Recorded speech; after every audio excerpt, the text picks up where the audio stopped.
नमस्कार, मैं नियाज खान और आप देख रहे हैं न्यूज एक्सप्रेस। और जैसा कि आपको पता है कि हम लगातार सुबह से ही जो नतीजे हैं उसको लेकर के आपको लगातार अपडेट कर रहे हैं। और इस वक्त जो है एक बड़ी खबर सामने निकल करके आ रही है और वो ये है कि लगभग 16-17 राउंड की काउंटिंग के बाद जो है अब स्मृति ईरानी का लगभग हारना तय है, क्योंकि लगभग वो 1,20,000 वोट के अंतराल पे वो पीछे चल रही हैं। और इसको लेकर के अभी जो है जो बड़ी खबर हम आपको बताने वाले हैं वो यही है कि प्रियंका गांधी वाड्रा ने एक ट्वीट किया है और उस ट्वीट में उन्होंने साफ ये इशारा कर दिया है कि वहां सब स्मृति ईरानी हार चुकी हैं। और वो ट्वीट आपको हम पढ़ करके सुना देते हैं। उन्होंने किशोरी लाल के लिए किया है, जो कि वहां से कांग्रेस के उम्मीदवार हैं और काफी पुराने नेता हैं और काफी समय से उनके साथ जो है गांधी परिवार से ताल्लुक रहा है, संबंध रहा है और काफी पुराने कांग्रेस के नेता हैं। और उनपे ही कांग्रेस ने इस बार जो है भरोसा जताया था और राहुल गांधी को वहां से अमेठी से हटा करके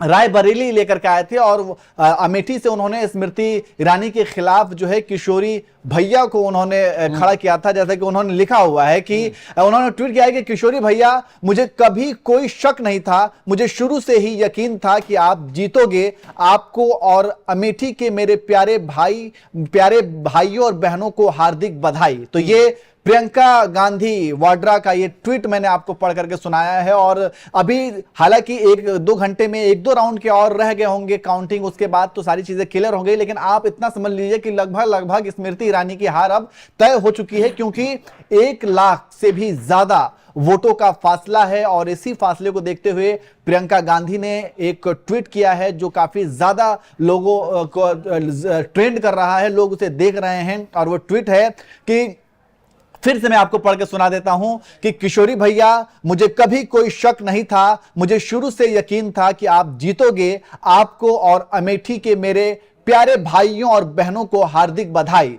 नियाज भाई, त्यागी जी, इस ट्वीट पर तो देखिए दिलचस्प ट्वीट है प्रियंका गांधी का।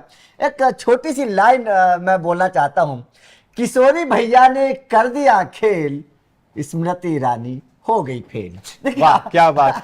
अमेठी का जो पूरा खेल था ना, जब 2014 का 19 का मुझे इलेक्शन याद है। 19 में जब राहुल गांधी को हराया था स्मृति ईरानी ने, बड़ी बड़ी बातें हुई थी कि हमने किला ढा दिया, गढ़ ढा दिया, कांग्रेस पूरी तरीके से फेल हो गई है, अमेठी के जो लोग हैं, जो जनता है वो बीजेपी और वो आ गई है। वो कांग्रेस का एक कह सकते हैं कि सीट जो है वो विरासत के तौर पे, विरासत थी, वहां से हराना। और उसके बाद जैसे ही अब राहुल गांधी ने जैसे ही अमेठी छोड़ा तो लोग यही कह रहे थे कि डर के भाग गए राहुल गांधी, डर के भाग गए। बिल्कुल सही बात। बताइए, अगर डर के वो भागते और यही इतना ही स्मृति ईरानी की वहां पे अच्छी रहती, लोगों के साथ बातचीत, या फिर स्मृति ईरानी ने इतना ही अच्छा काम किया होता, तो अगर हारती भी तो क्या इतना बड़ा मार्जिन नहीं होता, इतना बड़ा मार्जिन नहीं होता। क्योंकि स्मृति ईरानी, देखिए यहां पर हमें 2 चीजें समझनी जरूरी है।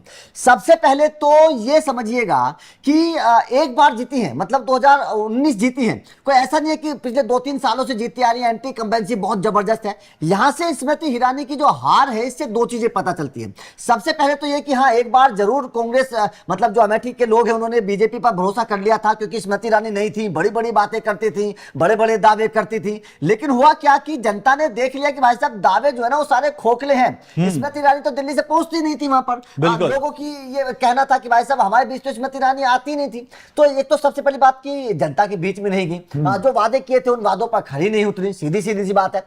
और दूसरी बात यह है कि जो गढ़ है, जो कहा जाता है कि आपका रायबरेली अमेठी जो है वो गढ़ है।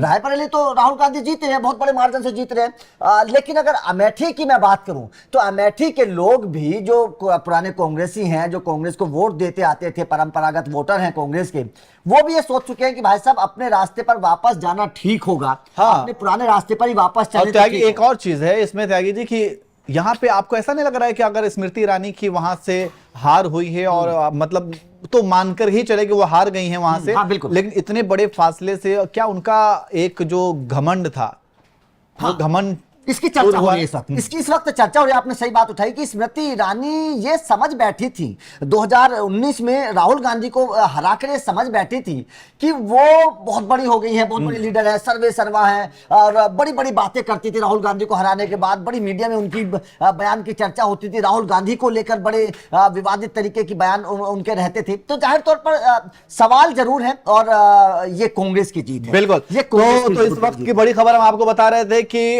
अमेठी में जो है स्मृति ईरानी लगभग हार चुकी हैं, और करीब 1 लाख से भी ज्यादा वोटों से उनको यह हार मिली है, क्योंकि 1-2 राउंड की ही अब काउंटिंग रह गई होगी, और इतना ज्यादा मार्जिन है, तो इसको आप मान करके चलिए वो हार गई हैं। और इसी को लेकर के प्रियंका गांधी ने ट्वीट किया है, जो कि ट्वीट को लोग काफी ज्यादा शेयर कर रहे हैं, और उन्होंने पहले ही मुबारकबाद दे दी है, और ये लिख दिया है कि किशोरी भैया, मुझे कभी कोई शक नहीं था, मुझे शुरू से यकीन था कि आप जीतोगे। आपको और अमेठी के मेरे प्यारे भाइयों और बहनों को हार्दिक बधाई। तो एक बात मैं और कहना चाहता हूं यहां पर नियाज भाई, कि किशोरी लाल जी कोई ऐसे बहुत बड़े नेता नहीं है कि मतलब बहुत बड़ा नाम उनका राजनीति में है। हाँ, कांग्रेस के पुराने नेता हैं, लेकिन स्मृति ईरानी का बहुत बड़ा नाम है। आप बीजेपी की बात कर लीजिए या फिर देश की राजनीति की बात कर लीजिए, उसको स्मृति ईरानी को किशोरी लाल जैसे नेता ने हरा दिया, तो ये बहुत बड़ी, ये बिल्कुल बहुत बड़ी बात है, बहुत बड़ी बात है। और हम